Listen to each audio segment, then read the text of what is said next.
A década de 80 foi o maior intenso laboratório da minha experiência.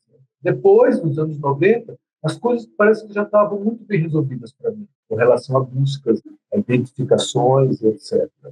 Nos anos 90 se tornou, de certa forma, até mais fácil perceber o que eu queria fazer e o que eu gosto de fazer. E continuo fazendo isso. Eu tenho quadros para pintar o resto da vida. Eu tenho material e elementos, discurso para o resto da vida.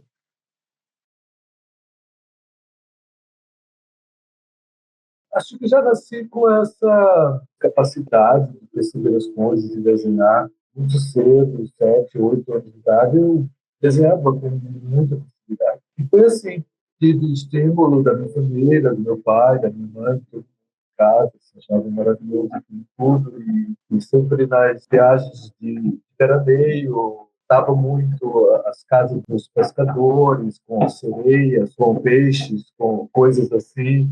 Em 78, eu saindo do interior para a capital, para Natal, entrei com um movimento de artistas no lugar e fiz a minha primeira exposição. Então, a partir de 78, eu comecei a trabalhar intensamente com isso, com tudo que vinha acontecendo, não só em Natal, mas no Brasil, no mundo, as vanguardas, as alterações todas que estavam acontecendo, processos criativos como poesia concreta, como o próprio modernismo, né? Porque a minha cultura ela foi se misturando com desde a arte popular aos artistas da Semana de 22, os modernistas e as vanguardas internacionais, o surrealismo, construtivismo, todas essas tendências que eu percebia e eu achava muito interessante, era parecido com o que eu queria fazer, ou com o que eu já estava fazendo. Então, a partir daí, para mim foi sempre fácil. O confronto era com a realidade externa, dialogar,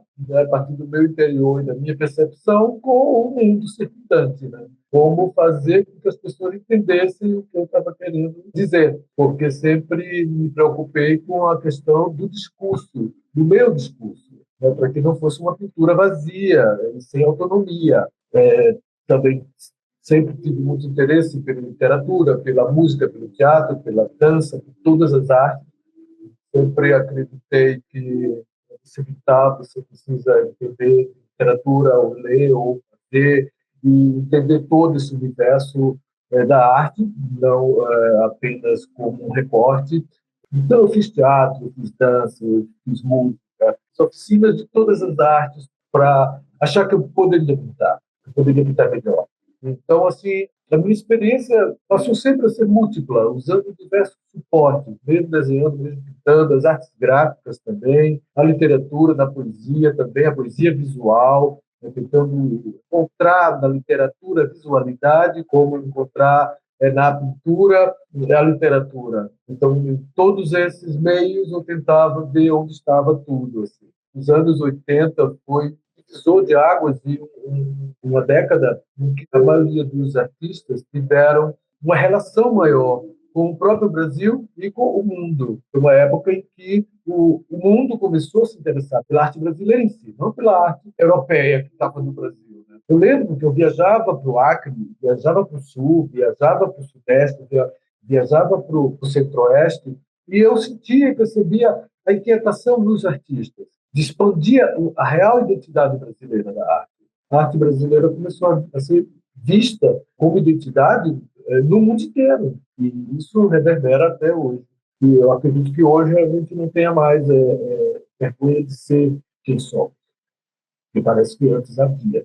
Essa experiência que tem esse quadro da exposição, que é um arco-íris quadrado, que não tem a sequência das cores do arco-íris, foi proposital. A gente já estava saindo da retícula, né, gráfica, que era redonda, para o pixel, né, que era quadrado. Então, você vê que a modernidade, a tecnologia ia alterar a visão da arte. A minha relação com a arte, ela tem muito a ver com o discurso da própria arte, com as questões da própria arte, suas mudanças técnicas, adequações, etc.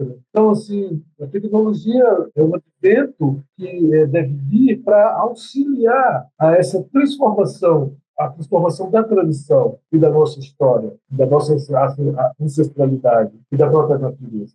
Quase todo o meu trabalho tem uma abordagem muito forte com relação às questões da natureza, a questão da arte em si e da espiritualidade, consequentemente do ser humano, que para mim são as coisas mais importantes do ser humano: a arte, a natureza e a espiritualidade. Eu não vejo outra coisa mais importante. Então, o arte fala disso, e essa cultura fala disso. O portal do arco-íris, né, esse sonho que a gente tem desde a infância, né, depois do arco-íris, né, deve ter algo muito incrível, né?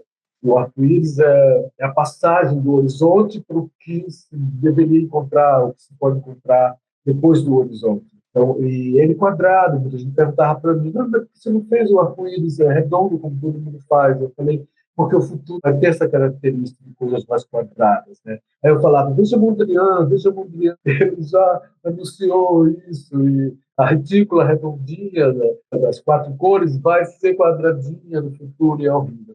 E hoje, quando alguém até fala assim, cada um no seu quadrado, eu prefiro dizer cada um no seu redondo. Porque, para mim, o que estava ainda perdura. Mesmo a gente tendo a ilusão de que as coisas ficaram quadradas, eu acho que não ficou, continuou.